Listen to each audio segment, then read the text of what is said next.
లేవా?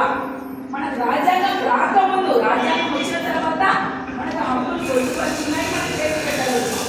కానీ రాజ్యాంగం రాకముందు 1000 సంవత్సరాల ముందు మనం ఎవరము? 2000 సంవత్సరాల ముందు ఎవరు మనము? 3000 సంవత్సరాల ముందు మనం ఎవరము? 10,000 సంవత్సరాల ముందు ఈ భూమి పుట్టినప్పటి నుంచి మనం ఎవరము? ఇది ఒకటి మనం తెలుసుకోవాలి. మన మీదే ఈ వివక్ష ఎందుకు జరుగుతున్నాయి?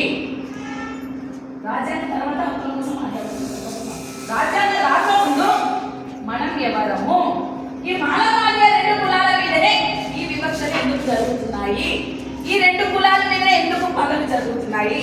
ఈ 2 కులాల ఉన్న భూములను ఎందుకు చూసుకుంటున్నారు? ఈ 2 కులాల వాళ్ళే ప్రేమించి పెళ్లి చేసుకుంటే ఎందుకు హత్యలు చేస్తున్నారు?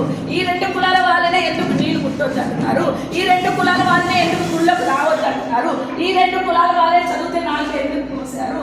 ఈ 2 కులాల వాళ్ళే చదువు వింటే ఎందుకు చెవుల సీసం పోసారు? ఎందుకు ఈ 2 కులాల వాళ్ళనే